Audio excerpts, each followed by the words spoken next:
मोहन भागवत क्या कुछ कह रहे हैं, आइए आपको दिखाते हैं। चरित्र लिखा जाए चीनी भाषा में वहां के जनता के लाभ के लिए,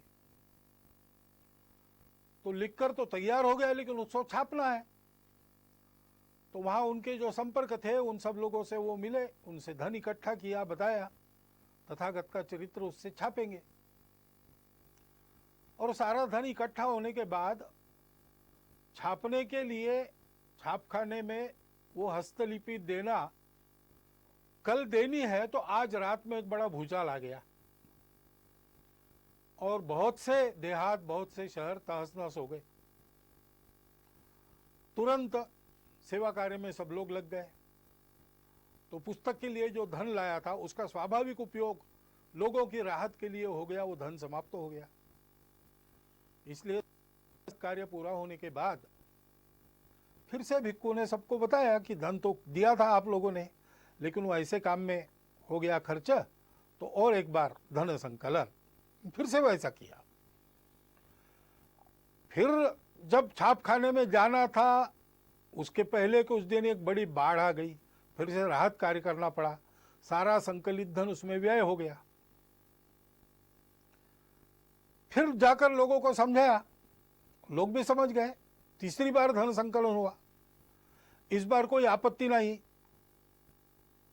हस्तलिपि छापखाने में गई, मुद्रित होकर किताब तैयार हुई, किताब का धूमधाम से प्रकाशन हुआ ने, और उस किताब को बड़े श्रद्धा पूर्वक खरीदा और पढ़ने के लिए अपने अपने घर में जब लोगों ने उसको खोला तो पहले पन्ने पर लिखा था कि ये तथागत के चीनी भाषा में चरित्र की तीसरी आवृत्ति है।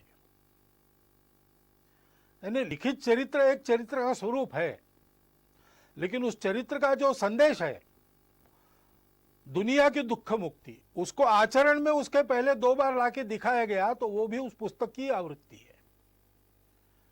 ऐसे हम आज जो कर रहे हैं वो भी कार्यक्रम बदल के ही कार्य कर रहे हैं, इस भावना से उसको करना।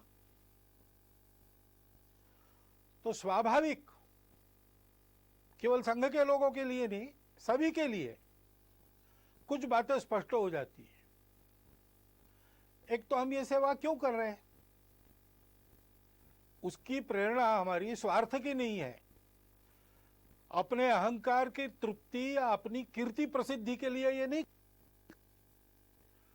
जो लोग सहयोगी बनना चाहते उनको जानकारी हो इसलिए कुछ प्रसिद्ध करना पड़ता है। अपने कार्य की रचना में हम सबको सविस्तार वृत्त ठीक ठीक पता चले इसलिए उसको प्रकाशित करना पड़ता है। लोगों को प्रेरणा मिले इसलिए भी ऐसे कार्य में आने वाले अनुभवों का लेखन प्रकाशन करना पड़ता है। परंतु अपना डंका बजाने के लिए हम ये काम नहीं कर रहे। हम काम कर रहे हैं, ये अपना समाज है, अपना देश है, इसलिए इस स्वार्थ, भय, मजबूरी, प्रतिक्रिया या अहंकार, इन सब बातों से रहित आत्मीय वृत्ति का परिपाक है ये सेवा।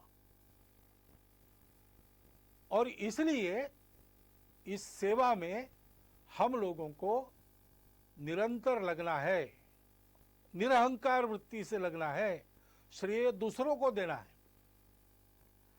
और अभी ये जो विशिष्ट आपत्ति है उसमें जो सेवा करनी है उसमें लोगों का प्रबोधन भी करना पड़ता है, कई बातें बतानी पड़ती है। तो बताने का परिणाम तभी होता है जब हम उसका पालन करते हैं। और इसलिए कोरोना की महामारी के समय में अपने स्वास्थ्य को सुरक्षित रखने के जो जो नियम विहित है और हम लोगों को बताने वाले हैं उन सबका पालन पहले अपने को करना है। वो पालन करते हुए भी करना है। घर के बाहर निकलना, लेकिन नियम बना है कि उसके लिए अनुमति चाहिए। लॉकडाउन है तो अनुमति पूर्वक ही काम करना, फिजिकल डिस्टेंस रखना है, अंतर रखना है, वो अंतर रखकर काम करना पड़ेगा। छोटी छोटी बातों में भी सहज रहकर स्वयं उसके पालन का उदाहरण बनकर हमको लोगों को बताना है। और हम ये कर सकते हैं। महामारी नई है, उसने कहर मचा, लेकिन उससे डर जाने की आवश्यकता नहीं है। डरने से काम नहीं होता, डरने से संकट का बल ज्यादा बढ़ता है। अपना संतुलन कायम रख के मन में भय का लवलेश न रखते हुए ठंडे दिमाग से उपाय करने हैं, कैसे करने पड़ेंगे, क्या क्या करना पड़ेगा, इसकी योजना बनाकर हम काम करते हैं तो वो काम यशस्वी होता है। आत्मविश्वास युक्त ऐसा अपना सुनियोजित प्रयास करना है और सातत्यपूर्वक प्रयास करना है, क्योंकि ये बीमारी नहीं है, इसमें निश्चित क्या क्या हो सकता है इसके अनुमान लगते, जैसे जैसे अनुभव आता है वैसे ही पता चल रहा है। और इसलिए अब ये कितना चलेगा पता नहीं, जल्दी से जल्दी समाप्त हो ये पूरा प्रयास हम करेंगे, लेकिन जितने दिन चलेगा उतने दिन पीड़ित लोगों को राहत देने के और ये बीमारी न फैले उसके प्रयास जारी रखने पड़ेंगे। छोड़ दिया तो यशस्वी, एक आदमी सब तरफ से कंगाल हो गया, निराश हो गया,